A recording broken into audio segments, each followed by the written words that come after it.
apresentada na liturgia.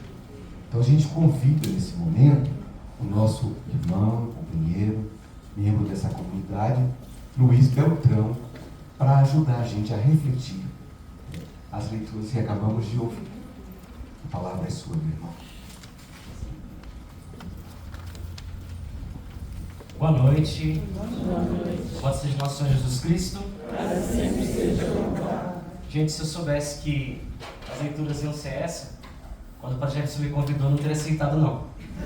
Eu ia ter proposto que fosse a Renata, que ela tem muito mais envergadura moral e autoridade para falar do que eu. Mas eu acredito que, quando eu vi o Evangelho, eu falei assim, é para mim.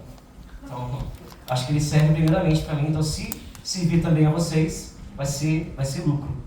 Mas realmente, tudo que eu rezei, eu quero que essa fala tenha a mim mesmo como o seu primeiro destinatário.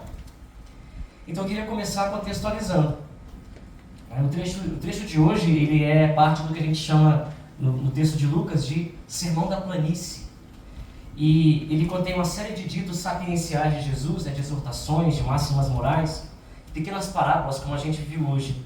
Se no Evangelho de Mateus, Jesus sobe ao monte para proclamar as bem-aventuranças, como o novo Moisés, lá é Sermão da Montanha.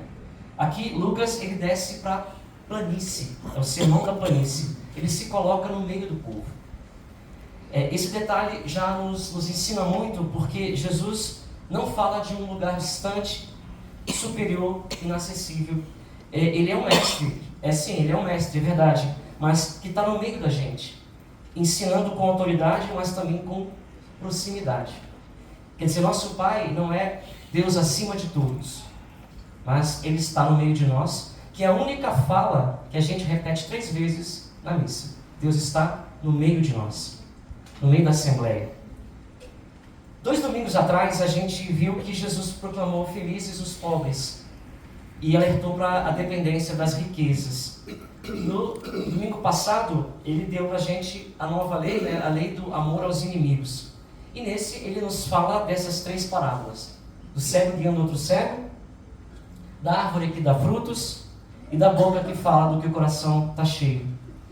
A pedra de toque dessa sessão do Evangelho de Lucas, no capítulo 6, vai ser, para quem depois tiver curiosidade de ler, vai ser a casa edificada sobre a rocha. Então, se a gente pudesse olhar em perspectiva, Lucas organiza a pregação de Jesus de maneira progressiva, preparando os discípulos para um discipulado autêntico, coerente, sólido, firme, edificado na rocha. Saber um pouquinho da comunidade de Lucas ajuda a gente a entender bem o sentido dessas palavras. Lucas escreve para uma comunidade que era formada de judeus e gentios. Era uma comunidade bastante plural e que enfrentava desafios que não tem nem um pouco a ver, imagina, com o que a gente vivencia hoje. Era uma comunidade que precisa firmar essa identidade. Para marcar bem essa diferença, Lucas vai ser bastante didático em ensinar aos seus ouvintes os valores do reino, diferenciando então das culturas, das práticas que havia ali então. O Sermão da Planície vai funcionar então como uma catequese bem fundamental para formar os discípulos e estabelecer um ethos cristão autêntico. E nesse clima de cristianismo nascente, o perigo era ficar voltando para as perspectivas anteriores ou se deixar contaminar por ideias muito abstratas. Era o perigo da gnose que estava acontecendo ali, chegando, e ideias muito vazias, muito abstratas, diferentes, distintas do Evangelho de Jesus. Por isso o evangelista ele vai se preocupar para que a comunidade não se identifique ou tenha muito cuidado com líderes que estão se apresentando ali. Líderes espirituais sem discernimento. Era essa a intenção primeira da questão do cego guiar outro cego. Era uma advertência que Lucas estava dirigindo à comunidade para que ela ficasse de olhos abertos em que tipo de líder estava se apresentando, se era coerente o seu ensinamento com o verdadeiro ensinamento do Messias, que estava se destacando, que era diferente, então era preciso firmar essa diferença. Então, pode um cego guiar outro cego? Que líder é esse? Ele está realmente autêntico com o que Jesus ensina? Prestem atenção, era essa um pouco a ideia. Também era a preocupação de Lucas a formação de uma comunidade de irmãos, e por isso a correção mútua era importante. Mas Jesus adverte que só podemos ter a pretensão de corrigir os outros se temos a humildade de reconhecer que somos nós quem primeiro precisa de correção. É interessante prestar atenção que Jesus não está pedindo uma fé angelical, sem nenhum tipo de falha perfeita, né? Se Mateus é sede perfeitos como o vosso Pai é perfeito, Lucas é sede misericordiosos como o vosso Pai é misericordioso. Ele está advertindo contra a hipocrisia, isso sim, e para a necessidade de sempre começar a correção de si mesmo. Lucas coloca na boca de Jesus a palavra irmão. Por que preocupas com o cisco do olho do teu irmão? Então havia uma preocupação com essa irmandade, com formar comunidade. Ele quer formar comunidades solidárias em que não o julgamento e a crítica sejam a regra, mas o autoexame. Primeiro, para em seguida fazer a correção do outro. É uma forma de incentivar a humildade e a correção fraterna.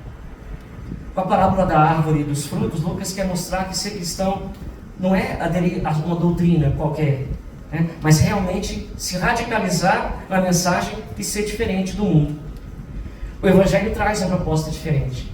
O Evangelho traz uma proposta diferente. O Evangelho traz uma proposta diferente. E que não compactua com muitas das propostas do mundo. A ideia de Lucas é firmar e formar. Ser, viver e, como consequência, atrair. Por isso o cristão era alguém chamado a dar frutos concretos. Santo Inácio fala que o amor se traduz mais em obras do que em palavras. Era essa a ideia aqui também. E é bom a gente se perguntar, né? É um bom programa para a gente isso hoje. É uma boa proposta. Como é que a gente pode se deixar afetar isso hoje? Eu penso que uma chave de leitura é olhar para dentro e para fora e para dentro. Pode o cego guiar outro cego? Quem hoje a sociedade está buscando como guia, como líder, como paradigma? Será que tem líderes que propõem um outro evangelho? Diferente do evangelho do Jesus servidor, do Jesus pobre, do Jesus humilde, do reino de Deus e a sua justiça? Que tipo de liderança nossas comunidades estão buscando ou querendo se inspirar? Será que tem líderes que propõem as armas, a violência e ainda assim se dizem defensores da vida? Talvez o mais importante seja questionar que tem muito cristão que segue a isso. Então tem um problema grave aí de conversão, de comunicação. Porque a boca fala que o coração está cheio. E o coração segue aquilo com que ele mais se identifica. Mas a gente tem que olhar para a gente também, para dentro. Os cegos não são apenas aqueles de fora. Nós também, muitas vezes, acreditamos que vemos, mas temos as nossas cegueiras. Então, a gente tem aquelas áreas cegas que a gente não enxerga, mas que o outro enxerga. E que acaba sendo revelada porque a boca fala que o coração está cheio. Inevitavelmente, uma hora ou outra, nosso inconsciente jorra para fora. E a boca fala que o coração está cheio. E a gente transparece aquilo que a gente carrega lá no fundo. E ali onde a gente esconde, às vezes, aqueles nossos cães raivosos que a gente alimenta sem perceber. Preconceitos, intolerância, mágoa, rancor, vingança, impaciência. O Evangelho de hoje, ele convida a gente a deixar essa luz de Deus entrar mais fundo. E como é importante esse exercício de autoexame, de olhar e fazer a escuta íntima de si, para perceber que nossas palavras, o que elas estão carregando, que melodia estão carregando. Se é melodia harmoniosa ou se é ruído. Se carregam doçura, paz, o ruído, barulho. Santo Inácio, mais uma vez, ele propõe, a única oração que ele propõe mesmo forte para o jesuíta e para o inaciano é a oração do exame diário. Ele que a gente escuta o coração, vê onde que a gente está e deixa a misericórdia de Deus agir a partir da gratidão. Como é bom agradecermos ao Senhor, diz o Salmo de hoje. A gratidão entra aí como uma luva, como um bálsamo, como uma grande lição. Já encerrando, Jesus é a palavra do Pai. Ele, como diz o Padre Côniges, ele é o desdobramento, a revelação do Pai. E a palavra se fez carne. Deus é o que ele comunica. E nós somos imagens de Deus. Somos o que nós comunicamos. O que a gente tem comunicado? O que eu tenho comunicado? É esse fundo de verdade que o Evangelho quer atingir na gente.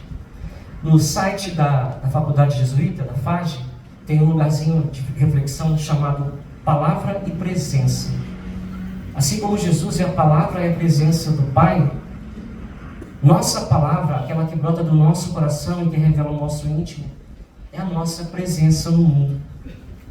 Precisamos qualificar mais essa presença para que nosso testemunho convença e o reino de Deus cresça e aconteça, para que não se colham figos de espinheiros nem uvas de plantas espinhosas. Mais uma vez citando o querido e saudoso Padre Cônigs, ele encerra no livrinho dele sobre o Evangelho de João, ele fala assim: só fazendo é que mostro a verdade de minha compreensão. O convite de hoje é avançarmos um pouco mais na compreensão, na experiência, no convencimento e no vencimento de Deus na gente, na ação dele, para que possamos falar e fazer do que o coração está cheio. E eu encerraria propondo uma oração. Eu proponho que a gente feche os olhos e a gente se deixe interpelar por essa oração. Senhor, que minha boca seja o transbordamento do teu amor em meu coração. Que minha palavra e presença no mundo sejam extensão da tua palavra e presença em mim. Que minha fé não seja apenas palavra, mas vida que transforma. E que nossas comunidades encontrem em nós lideranças e exemplos que levem a ti e a construção do teu reino de amor, justiça e paz. Como é bom agradecermos ao Senhor. Amém.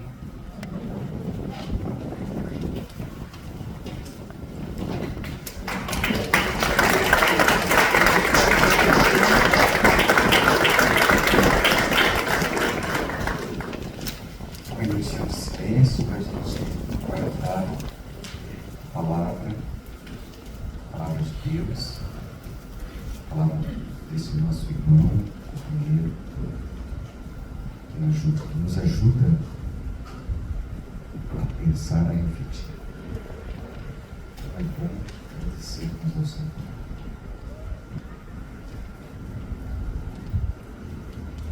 Já é uma tradição na nossa comunidade, no primeiro sábado de cada mês, a gente convida um membro da comunidade para